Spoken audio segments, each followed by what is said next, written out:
السلام علیکم ورحمۃ اللہ وبرکاتہ۔ معزز ناظرین کرام،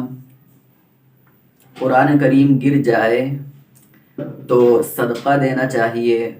یا گیہوں اناج وغیرہ دینا چاہیے یا اس کے علاوہ کوئی اور دوسری چیز دینا چاہیے یا کیا کرنا چاہیے؟ تو ہم یہ سمجھیں کہ قرآن کریم یہ اللہ رب العزت کی بہت ہی زیادہ مقدس کتاب ہے، بہت ہی زیادہ پاکیزہ ترین کتاب ہے اور یہ سب سے آخری کتاب ہے۔ اب اس کتاب کے بعد کوئی کتاب آنے والی نہیں ہے، اس لیے اس کا زیادہ سے زیادہ ادب اور احترام کرنا چاہیے۔ اس کے ادب کے اندر یہ بھی شامل ہے کہ جب انسان قرآن کریم کی تلاوت کا ارادہ کرے تو وہ سب سے اول باوضو ہو جائے، اچھے کپڑے پہن لے اور ایسے ہی خوشبو جو ہے لگا لے، عطر کا اہتمام کرے، قبلے کی طرف رخ ہو کر بیٹھے، عمامہ باندھ لے۔ اب وہ قرآن کریم کی جب تلاوت کرے تو وہ یہ سمجھ کر کہ یہ میرے اللہ کا کلام ہے، یہ میرے رب کا کلام ہے،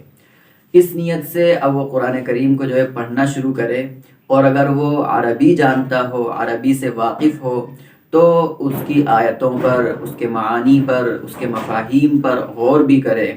تو اس کو یہ بات سمجھ میں آتی چلی جائے گی کہ میں جو پڑھ رہا ہوں اس کا مفہوم کیا ہے، اس کا مطلب کیا ہے، اس کا تقاضا کیا ہے، اس کا ترجمہ کیا ہے۔ اب جب وہ اس بات سے واقف ہو جائے گا تو ضرور بالضرور اس پر عمل کرنے کی کوشش بھی کرے گا۔ اب یہ بات آتی ہے کہ بسا اوقات قرآن کریم گر جاتا ہے، چاہے وہ ہاتھ سے چھوٹ کر گر جائے یا ایسے ہی ٹیبل پر رکھا ہوا تھا وہاں سے گر جائے، چوکی پر رکھا ہوا تھا اس پہ سے گر جائے، ٹپائی پر رکھا ہوا تھا اس پر سے گر جائے، تکیے پر رکھا ہوا تھا اس پر سے گر جائے۔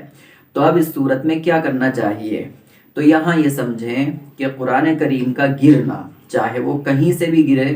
یہ ایک کیا ہے، غلطی ہے۔ تو غلطی پر شریعت نے کیا ہے، معافی رکھی ہے، توبہ استغفار رکھا ہے کہ جب انسان سے غلطی ہو جائے کسی بھی قسم کی تو وہ اللہ کے سامنے 2 رکعت بھی پڑھ لے، 2 رکعت پڑھ کر جو ہے معافی مانگ لے، توبہ استغفار کر لے۔ اور اگر 2 رکعت نہیں پڑھ سکتا ہے تو کم از کم دل ہی دل کے اندر جو ہے وہ اللہ کی طرف متوجہ ہو کر وہ یہ کہے کہ اللہ مجھ سے غلطی ہو گئی، اے اللہ یہ میری بے توجہی تھی، لاپرواہی تھی، جس کی وجہ سے آپ کی پاک کتاب، آپ کا پاک کلام نیچے گر گیا، وہ زمین پر آ گیا۔ تو اب جب اس سے غلطی ہوئی توبہ استغفار کر لے، اور توبہ استغفار جب کر لے گا تو اللہ اس کی غلطی کو معاف کر دیں گے، اس کی غلطی کو اللہ مٹا دیں گے۔ قرآن کریم میں سورۃ التحریم کے اندر اللہ رب العزت نے ارشاد فرمایا، اعوذ باللہ من الشیطان الرجیم، بسم اللہ الرحمن الرحیم، یا ایہا الذین آمنوا توبوا الی اللہ توبۃ نصوحا، اے ایمان والو اللہ کے سامنے سچی پکی توبہ کرو۔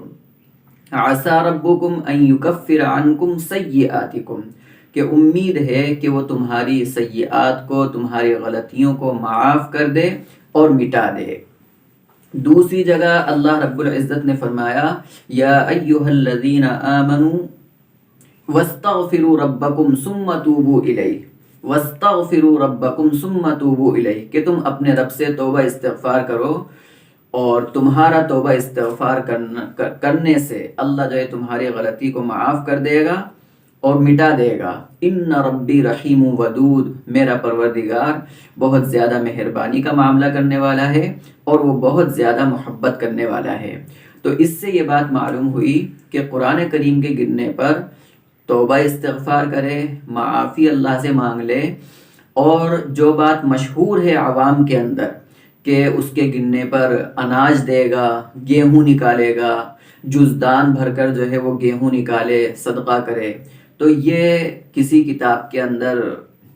یہ بات ملتی نہیں ہے۔ تو اس لیے انسان کو ایسی صورت میں توبہ استغفار کا اہتمام کرنا چاہیے اور آئندہ اس طرح کی لاپرواہی نہ کرے یا بے توجہی نہ برتے کہ جس سے قرآن کریم اللہ کی پاک کتاب زمین پر گر جائے۔ اگر گر جائے تو توبہ استغفار کا زیادہ سے زیادہ اہتمام کرے۔